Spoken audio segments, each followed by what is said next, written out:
আসসালামু আলাইকুম রহমতুল্লাহি ওবরাকাতু। আশা করি দেশ বিদেশে যে যেখানে আছেন সবাই ভালো আছেন, আর আপনারা সবাই ভালো থাকেন সেই প্রত্যাশাই করছি। প্রথমেই আমার পরিচয় দিচ্ছি। আমি ডিজিটাল আন্তর্জাতিক মানবাধিকার ফাউন্ডেশনের প্রতিষ্ঠাতা ও চেয়ারম্যান আতিকুর রহমান, আর দৈনিক আজকের আলোকিত সকালের বিশেষ প্রতিনিধি। তা প্রিয় দর্শক, আজকে যে বিষয় নিয়ে আমি আলোচনা করতে চাই সেই বিষয়টা হচ্ছে করোনা ভাইরাস উপলক্ষে অসহায় মানুষদেরকে সাহায্য সহযোগিতা করার পরিকল্পনা নিয়ে আমরা একটা বিশেষ টিম গঠন করতে চাই। আপনারা অবগত আছেন যে এই বিশেষ টিম গঠন করার লক্ষ্য উদ্দেশ্য নিয়ে আমরা কিছুদিন ধরে কাজ করে আসছি। গত সপ্তাহে 68 সদস্য বিশিষ্ট একটা আহ্বায়ক কমিটি করেছি। তা আমাদের এখন পরিকল্পনা হচ্ছে যে চলতি মাসের 20 তারিখ আমরা 501 সদস্য বিশিষ্ট একটা বিশেষ কমিটি করতে চাই। আর এই বিশেষ কমিটির কাজ হবে সমগ্র বাংলাদেশে যারা অসহায়, বিশেষ করে মধ্যবিত্ত যারা অসহায়, তাদেরকে সাহায্য সহযোগিতা করা। আর পাশাপাশি আপনারা জানেন যে সরকার যে ত্রাণ দিয়েছে, বরাদ্দ দিয়েছে, সেটা সঠিকভাবে ডিস্ট্রিবিউট হয়নি। অনেক জায়গা থেকে অনেক কমপ্লেন এসেছে বা আসতেছে। ইতোমধ্যে প্রশাসন কিছু ক্রিমিনালদের বিরুদ্ধে ব্যবস্থা নিয়েছে, অর্থাৎ যারা এই অপকর্মগুলো করা যাচ্ছে তারা তো অবশ্যই ক্রিমিনাল। তা কিন্তু সব ক্রিমিনালদেরকে আইনের আওতায় আনা হয়নি। অনেকে ফাঁক ফোকর দিয়ে বেরিয়ে গেছে। আপনারা জানেন যে আমাদের দেশে ফাঁক ফোকরটা আর সুযোগ অনেক বেশি, আইনের ফাঁক ফোকর সুযোগ সব অনেকেই খোঁজে। তা আমরা চাই তাদের বিরুদ্ধেও ব্যবস্থা নিতে আমাদের এই কমিটির পক্ষ থেকে। এই কমিটিটা আমাদের সংস্থার কোনো কমিটি না, এই কমিটিটা হচ্ছে সমন্বয় কমিটি। যদিও আমি আতিকুর রহমান এটার ব্যাপারে উদ্যোগ নিয়েছি, বা আমাদের কেন্দ্রীয় কমিটির নেতৃবৃন্দ তারাও আমার সাথে সহযোগিতায় ছিল, আছে, থাকবে ইনশাল্লাহ। কিন্তু এটা আমাদের সংস্থার কমিটি না, এটা হচ্ছে একটা বিশেষ কমিটি, সমন্বয় কমিটি। এই কমিটিতে দলমত নির্বিশেষে যে কোনো পার্সন থাকতে পারেন, আপনারা নারী পুরুষ সবাই, অর্থাৎ পৃথিবীর যে কোনো প্রান্ত থেকে আপনারা এই কমিটিতে অংশগ্রহণ করতে পারবেন। এই কমিটির ম্যাক্সিমাম কাজ হবে, শতকরা 95% কাজ হবে অনলাইনে কাজ, অনলাইন সিস্টেম। কারণ আপনারা জানেন যে আমরা সবাই লকডাউনে আছি, সমগ্র বিশ্বের মানুষ এখন লকডাউনে। এমতো অবস্থায় আসলে বাইরে গিয়ে সবাই একত্রিত হয়ে কোনো কিছু করা খুবই কঠিন, জীবনের জন্য খুব ঝুঁকি। তা আমরা সেই জীবনের ঝুঁকি এড়িয়ে অনলাইনের মাধ্যমে যতটুকু সম্ভব আমরা অসহায় মানুষদের জন্য কিছু করতে চাই। মানব সেবা, মানবাধিকার বাস্তবায়ন করাই হচ্ছে আমাদের ডিজিটাল আন্তর্জাতিক মানবাধিকার ফাউন্ডেশনের মূল লক্ষ্য উদ্দেশ্য সমগ্র বিশ্বে। এবং পাশাপাশি অপরাধমুক্ত বাংলাদেশ গড়তে চাই, মাদকমুক্ত সমাজ গড়তে চাই। এই লক্ষ্য উদ্দেশ্য নিয়ে আমরা 2017 সালের 1 জানুয়ারি কার্যক্রম শুরু করে ইতোমধ্যে দেশ বিদেশে অসংখ্য সেবামূলক কাজ করেছি। এ বিষয়ে আপনারা অনেকেও অবগত আছেন। এবং ভবিষ্যতে আমরা এই সংস্থার মাধ্যমে আরও অসংখ্য সেবামূলক কাজ করার জন্য আমরা চেষ্টা চালিয়ে যাচ্ছি। তা আমরা সেই সেবা, আমাদের যে সংস্থার যে সেবামূলক যে কাজের যে চিন্তা বা চেষ্টা, সেইটারই অংশ হিসেবে আমরা এরকম একটা সেবামূলক কাজের উদ্যোগ নিয়েছি। কথায় আছে যে 10-এর লাঠি 1-এর বোঝা। মানব সেবা একা একাও করা যায়। আপনি একজনকে 100 টাকা দিলেন, 50 টাকা দিলেন, একবেলা খাওয়াইলেন, সেটা কিন্তু মানব সেবা। আর যখন 10 জন লোক একসাথে সেটা করবে, 100 টাকা করে যখন 10 জন দিবে, তাহলে হলে কত? 1000 টাকা। 1000 টাকা দিয়ে 10 জনকে সহযোগিতা করা যাবে। বা একজনকেও যদি সে টাকাটা দেন, তাহলে ওই লোকটার উপকার অনেক বেশি হবে। এটা সবাইকে বুঝতে হবে, মানতে হবে। অর্থাৎ অনেকেই বলবে, বিশেষ করে যারা ক্রিমিনাল, এই যে লিটন গাজী নজরুল আকরাম চক্র, এই যে আপনারা জানেন যে যারা আমাদের সংস্থার বিরুদ্ধে অপপ্রচার চালিয়ে আসছে আমার বিরুদ্ধে, এই চক্র আপনাদেরকে ভুলভাল বুঝিয়েছে বা ভবিষ্যতে আরও বুঝাবে, বলবে যে এই প্রতিষ্ঠানের সাথে যুক্ত হওয়ার দরকার নেই, বা আমরা যে একটা বিশেষ কমিটি করতেছি এই বিশেষ কমিটিতে প্রয়োজন নাই, মানব সেবা একা একা করা যায় ইত্যাদি ইত্যাদি, মানে মূর্খর মতো অনেক কথাবার্তাই তারা বলে বা বলবে। তো এখন একত্রিত হয়ে সেবা দেওয়া আর একজন একজন করে সেবা দেওয়া, এই দুইটার মধ্যে আকাশ পাতাল ডিফারেন্স। এটা সবাই ভালো করে একটু বোঝার চেষ্টা করেন।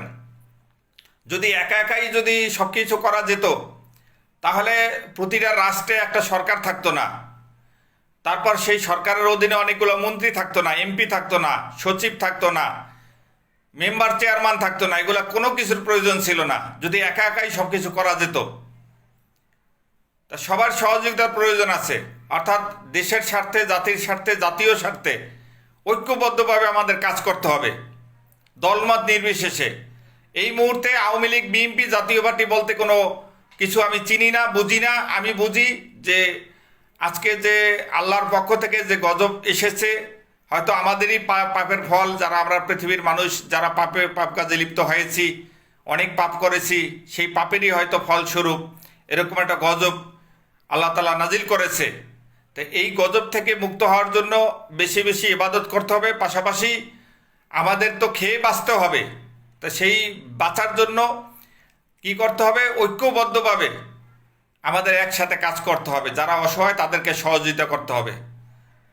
আর আরেকটা বিষয় হচ্ছে যে আমরা এই সেবামূলক কাজকে দ্রুত গতিতে এগিয়ে নেওয়ার জন্য ইতোমধ্যে আরও কিছু বিশেষ পরিকল্পনা হাতে নিয়েছি। আপনারা জানেন যে এখন ডিজিটাল যুগ, এই ডিজিটাল সিস্টেমে আমাদের অনেক কাজ করতে হয়, যেহেতু লকডাউন। ইতোমধ্যে আমরা হোয়াটসঅ্যাপ গ্রুপ চালু করেছি, ইমো গ্রুপ চালু করেছি, আমরা জুম চালু করেছি। আপনারা জানেন যে সারা বিশ্বে যে ভিডিও কনফারেন্স হয় জুমের মাধ্যমে এখন বর্তমানে, তা সেই আমরা সব কিছুই চালু করেছি। যে যারা আপনারা আমাদের সাথে অংশগ্রহণ করতে চান, এই কমিটিতে থাকতে চান, 501 সদস্য বিশিষ্ট যে শক্তিশালী একটা কমিটি হতে যাচ্ছে, যে কমিটিতে আশা করি সমগ্র বিশ্বের লোকজন থাকবে, অনেকেই, প্রতিটা রাষ্ট্র থেকে অন্ততপক্ষে 2-4-5টা লোক থাকবে আশা করি ইনশাল্লাহ এই কমিটিতে, এবং বাংলাদেশের সব জেলা থেকে কিছু প্রতিনিধি থাকবে। তা আপনারা এই কমিটিতে থাকেন, আমরা সবাই মিলে সেবা করি। আর এই কমিটিতে থাকার জন্য আপনাদের টাকা পয়সার কোনো কিছুর প্রয়োজন নাই। ওই ক্রিমিনাল চক্র বলবে যে টাকা লাগবে, এটা লাগবে, ওইটা লাগবে, মানে মিথ্যা কথা যত। এই কমিটিতে থাকার জন্য শুধু আপনাদের ইচ্ছা শক্তিটা থাকতে হবে, অর্থাৎ সেবামূলক কাজ করার মতো মেন্টালিটি থাকতে হবে, সেই ইচ্ছাটা থাকতে হবে, চেষ্টা থাকতে হবে। যাদের মানব সেবা করার মতো মেন্টালিটি আছে, যারা মানব সেবা পছন্দ করেন, তারাই এই কমিটিতে অংশগ্রহণ করতে পারবেন, সদস্য হতে পারবেন। আর নেতৃত্ব দেওয়ার বিষয়টা সেটা নির্ভর করে এই কমিটিতে যারা থাকবেন, যারা নেতৃত্ব দেওয়ার মতো ক্ষমতা রাখে, বা নেতৃত্ব দিতে হলে অনেক শ্রম দিতে হয়, সময় দিতে হয়। শুধু যোগ্যতা থাকলেই হবে না। আপনি একজন ভিআইপি লোক, আপনার অনেক শিক্ষাগত যোগ্যতা আছে, আপনার অনেক সুনাম আছে, অনেক পরিচিতি, বা আপনি এমপি বা মন্ত্রী, অনেক বড় বড় ব্যক্তি, বাট আপনি সময় দিতে পারবেন না, বা আপনি সেই কাজ করার মতো মেন্টালিটি নাই, তাহলে তো আপনি নেতৃত্ব দিতে পারবেন না। নেতৃত্ব দিতে হলে অবশ্যই সময় দিতে হবে, পরিশ্রম করতে হবে অনেক। তা যারা পরিশ্রম করবে বা সময় দিবে তারাই নেতৃত্ব দেবে। সেটা আমি হতে পারি, অন্য একজনও হতে পারে, কোনো সমস্যা নাই। আপনারা যদি এই কমিটিতে, যে বিশেষ কমিটি হতে যাচ্ছে, সেই কমিটির নেতৃত্বে যদি আমাকে যদি আপনারা পছন্দ করেন, আমি থাকবো। আর যদি আপনারা মনে করেন যে আমার অ্যাবসেন্সে অন্য কেউ থাকতে চায়, বা আমার পরিবর্তে অন্য কেউ দায়িত্ব নিতে চায়, আমি তাতে আমার কোনো আপত্তি নেই। আমি চাই মানব সেবা হোক, দেশের স্বার্থে, জাতির স্বার্থে, আমরা জাতীয় স্বার্থে ঐক্যবদ্ধ হয়ে আমরা কাজ করি। তা যারা আগ্রহী, এই কমিটিতে যারা আগ্রহী, তারা অতি শীঘ্রই আমাদের সাথে যোগাযোগ করুন। আপনাদের ইমো নাম্বার, হোয়াটসঅ্যাপ নাম্বার দিন, মোবাইল নাম্বার দিন। আমাদের যে ইমো গ্রুপ, হোয়াটসঅ্যাপ গ্রুপ বা জুম গ্রুপ, সেখানে আপনারা যুক্ত হন। আর এই ইমো গ্রুপ, হোয়াটসঅ্যাপ এবং জুমের যে প্রতিদিনের যে সাধারণ আলোচনার যে টাইম, সেটা আমি আপনাদেরকে বলে দিচ্ছি। প্রতিদিন সকাল 10টা এবং রাত 10টায় হচ্ছে আমাদের ইমুর সাধারণ আলোচনা, রাত 10টা থেকে 10:30। এবং রাত 10:30 থেকে 11টা পর্যন্ত হচ্ছে হোয়াটসঅ্যাপ গ্রুপের সাধারণ আলোচনা, আর রাত্র 11টা থেকে 12টা পর্যন্ত হচ্ছে আপনার জুমের সাধারণ আলোচনা। তা আপনারা যে কোনো কেউ চাইলে আমাদের এই আলোচনায় অংশগ্রহণ করতে পারবেন এবং আপনাদের মতামত তুলে ধরবেন। তা আসুন আমরা সবাই মিলে মানব সেবা করি, আমরা দেশের জন্য জাতির জন্য ভালো কিছু করি। আর আরেকটা বিষয় আমি খুব কষ্ট মনে নিয়ে বলছি, খুব দুঃখজনক বা খুব আমার কাছে খুব লজ্জাজনকও বটে, যে এরকম একটা পরিস্থিতি যেখানে সারা বিশ্বের মানুষ মরণ এবং জীবনের একটা প্রশ্ন দাঁড়িয়ে গেছে, সমগ্র বাংলাদেশের মানুষের মরণ বাঁচনের একটা প্রশ্ন দাঁড়িয়েছে। এইরকম একটা মুহূর্তে যারা ঈদের কেনাকাটা করার জন্য পাগলামি করতেছেন বা করতেছেন, তাদের উদ্দেশ্যে আমার কিছু কষ্টের কথা, যে আসলে আপনাদের বিবেকটা কোথায়? আপনারা কোন বিবেকে ঈদের আনন্দ নিয়ে আছেন? কোন বিবেকে আপনারা মার্কেটে যাচ্ছেন, জামা কাপড় কিনছেন, ইত্যাদি ইত্যাদি? তাই আসলে এখানে আপনাদের কয়েকটা সমস্যা। একটা সমস্যা হচ্ছে যে আপনাদের এই যে সরকার যে লকডাউন দিয়েছে নিরাপত্তার জন্য, জীবনের নিরাপত্তার জন্য, সেখানেও একটা বড় ধরনের হুমকি মার্কেট করার কারণে। আর 2 নম্বর হচ্ছে যে আপনি এইরকম একটা পরিস্থিতি যেখানে মানুষ খাইতে পারছে না, মানুষের ঘরে খাবার নাই অনেক মানুষের, সেখানে আপনি কিভাবে আনন্দর চিন্তা করেন? আপনি যে টাকা দিয়ে আজকে 5,000, 10,000 বা 2,000 টাকা দিয়ে যে আপনি ঈদের পোশাক পরে ঈদের দিন আনন্দ ফুর্তি করবেন, সেই টাকাটা গরিবদের মাঝে বিলিয়ে দেন, অসহায় মানুষদেরকে সাহায্য করেন। তাই যাই হোক, অনেক কথা বললাম। আপনারা সবাই ভালো থাকবেন, সুস্থ থাকবেন, সেই প্রত্যাশাই করছি। আমার জন্য দোয়া করবেন এবং ডিজিটাল আন্তর্জাতিক মানবাধিকার ফাউন্ডেশন হোক দেশের এবং জাতির এবং আন্তর্জাতিকভাবে মানব কল্যাণে কাজ করুক সবসময়ের জন্য। আপনাদের সর্বোচ্চ সহযোগিতা কামনা করছি। আর সর্বশেষ বলবো যে এই যে আমার যে এখন যে ভিডিওটা, সেই ভিডিওটা আমার ব্যক্তির স্বার্থে না, এটা হচ্ছে দেশের স্বার্থে, জাতির স্বার্থে। আপনারা সবাই এই ভিডিওটা দেখবেন, একটু কষ্ট করে একটু দেখবেন।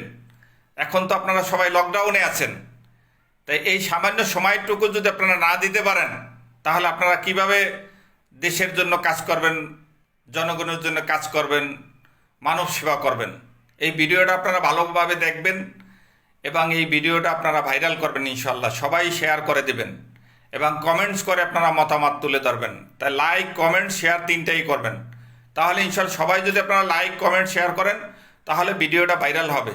এই ভিডিওটা ভাইরাল মানে আমাকে ভাইরাল করা না, অর্থাৎ আমাদের যে কার্যক্রম আছে সেটা জাতিকে জানানো। আমি নিজে অটোমেটিকলি আগেই ভাইরাল হয়ে গিয়েছি। যে আপনারা জানেন যে আমি দীর্ঘদিন শিক্ষকতা করে আসছি, আমি দীর্ঘদিন সাংবাদিকতায় আছি, সারা বাংলাদেশে অসংখ্য সেবামূলক কাজ করেছি আমার নেতৃত্বে, এবং এই সংস্থার 3.5 বছর আমি নেতৃত্ব দিয়ে আসছি। তা আমি আতিকুর রহমান অনেক বেশি ভাইরাল হয়ে গেছি। এরপরে এবার ক্রিমিনাল চক্র তো আমাকে প্রতিনিয়ত আমাকে নিয়ে সমালোচনায় মুখর, সেটাও এক ধরনের সেভাবেও আমি ভাইরাল হয়ে গেছি। তবে ওই ক্রিমিনাল চক্র আমাকে যে মানুষের কাছে যে খারাপ পরিচয়টা তুলে ধরে, যে মিথ্যা বানোয়াট কথাবার্তা তুলে ধরে, মানুষ আমাদের কাজের মাধ্যমে সেটা তারা বুঝতে পারছে যেটা অপপ্রচার। এবং এই ক্রিমিনাল চক্রের বিরুদ্ধে আপনারা অবগত আছেন যে ইতিমধ্যে আমি 2টা মামলা করেছি, জিডি করেছি, মাননীয় প্রধানমন্ত্রী, স্বরাষ্ট্রমন্ত্রী, পুলিশের আইজি, র্যাবের মহাপরিচালক বরাবর লিখিত অভিযোগ দিয়েছি, এটা গত বছর 2018 সালে, আর মামলা করেছি এই চলতি বছর।